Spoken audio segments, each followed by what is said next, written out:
Okay, it's MissNikkiAnn. I posted yesterday about what am oh, sometimes it takes a minute. Oh, physical therapy. Physical therapy. And so, um, the physical therapist said that, um, yeah, there's not much that I can do because it is indeed the progression, um, the connective tissue issues, uh, EDS, also dystonia. So, it, okay, so my rheumatologist put in the request for my left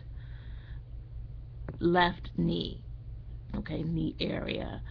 And so, right, and I was thinking to my, why isn't it both? But he's like, she put the left, and then we realized why she put the left when he went to test it and move it about, because the left knee and the left leg aren't doing as well as the right. Yeah, there's I've lost whatever nice percentage of what I listen, range of motion. People, Miss Nikki Ann is tired, okay? And I barely wanted to go yesterday, but I common sense would tell me if you have an opportunity um, for a very important health issue to be dealt with, you need to do that. If you plan on being a mom and so forth, student, whatever it is, you try to do the most you can to keep your condition as functional as possible, okay, and to be as independent as possible. So he says we're not going to even do twice a week. He said for 6 weeks we'll do once a week, and he was talking about where on the scale he's trying to get that leg to, and he's like, I'm just trying to, if we, my goal is one notch. I'm thinking to myself, before this happened, I was all the way over me, one notch. He wants to move it up. And he says, and I can't tell you that that's going to happen based on all of your autoimmune issues. And so, the progression, people, the progression. And he's like, and, because I always had my walker, the one with the seat, and he was like, yeah, it's great that you got this because you can't use a cane anymore. He said, you're going to need, because the leg just gives out or it overextends and it knocks me off balance, and the other one as well, but it's just not as pronounced yet, even though if we were to look at what the right leg used to be, it probably looked terrible, but he doesn't have that view of what it used to be. He just has the judgment on the left leg based on what the right leg is doing, based on the rheumatologist's request. And so I said to him about the cane. I've never had a cane. I skipped all of that, and then when things got really bad with my symptoms, I underwent uh, 3 surgeries on my feet and my ankles. I have implants in the ankles and implants in someplace else in the foot, maybe the big toes or whatever. So I took 3 surgeries, and I was like, I never used the cane. I went right to from those crutches and that boot and those boots um, to a walker. I just totally skipped the cane part with the 2 feet and ankles doing what they were doing. Cane wasn't gonna do me any good. So, and that was in 2009, I believe. Yeah, when I had those surgeries, the 3 surgeries. And so, yeah, yeah, yeah. And of course, still wearing the knee braces. Yeah, yeah. Did I mention that I'm tired? Did I mention that I barely want to go but once a week for 6 weeks? And like he said, it's like it's like with my implants for my bladder and my colon. You just want to you want to shoot your best shot. You want to say that you've covered all ground, and so that's what it's for. 6 weeks of, did we cover all of our ground? Did we do what we needed to do to be able to definitively say A, B, or C? Miss EDS, Miss Nikki and EDS and dystonia. And the dystonia part, when I say I woke up one day, just like I woke up that day and I was blind in my left eye, I woke up one day and those knees weren't working. And one was worse than the other. But when you get up and you fall because it just gives out, overextends, or the pain level. And I had to take a whole round of Spricks for that, 5 days of that. So when he saw me yesterday, I had already done a lot of pain management for it, and it's not as bad anymore. And then with the weight, he was like, you've done high dose steroids before, haven't you? I was like, yeah. I said, I used to be 142. Okay, well, I don't even. I was a runner. I don't even understand this extra. I don't get it. It feels like I'm in a suit. I'm not used to it, and the bulk of it happened just a year ago because of all of the asthma and breathing issues. He's like, yeah, he said he has a friend um, who's on high dose steroids. It's a lady, and she has 3 different wardrobes for the fluctuation in the weight. So he says that's not even.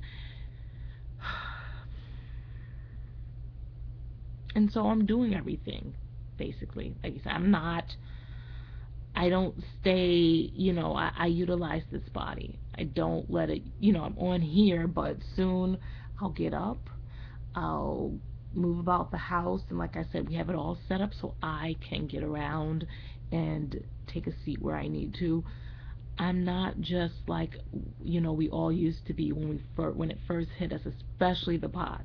That is scary and one of the most mentally and physically debilitating things to have occur in your life out of the blue.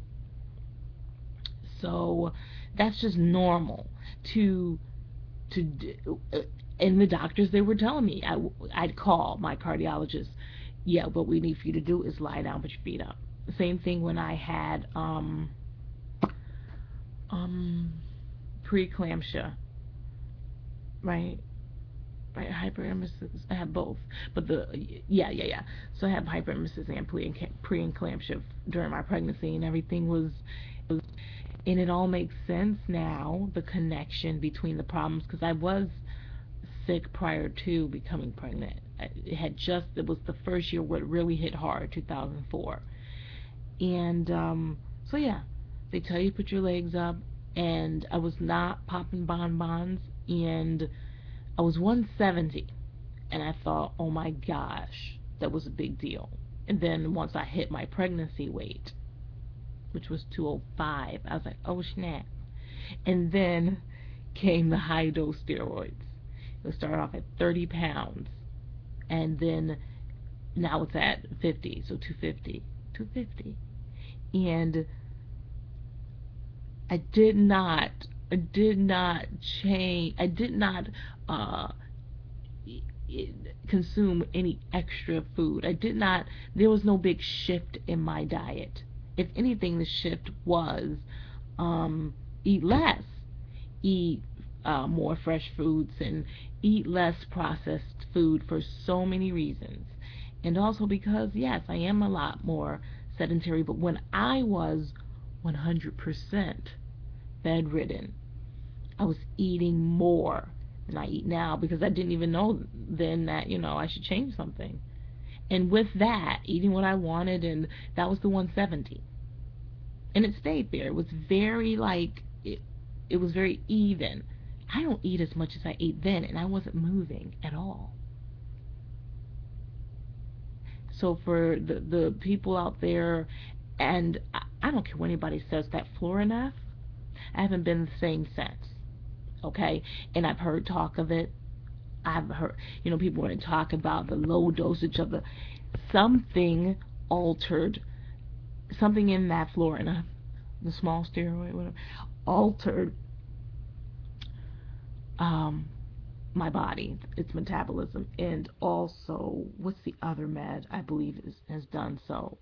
The inhaler, the steroidal inhaler. When I look at when I gained the weight, when it changed, I see Florinef coming into the picture, and then later on, I see the steroidal inhaler coming into the picture, and then I see the high dose prednisone use.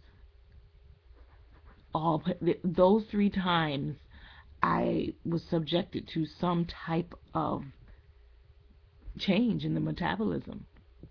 Mhm. Mhm. So, over time, that'll all, and I believe it'll all even out. Just as it took that long to get here, it'll take that long. What, 2000, when I saw the shift in weight? 2009? So I've got to give it some time. I think I finally plateaued, and now it's like my metabolism, I haven't changed anything.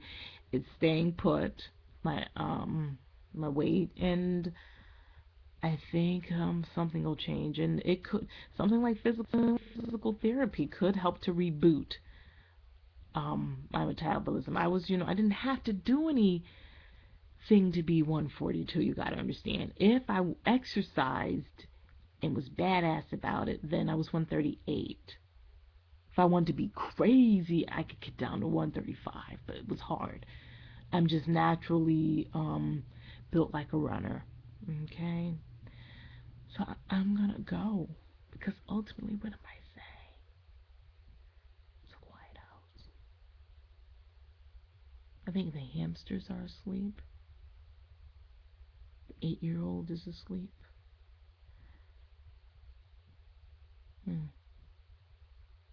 I can't believe the peace and quiet. I'm gonna go enjoy it right now.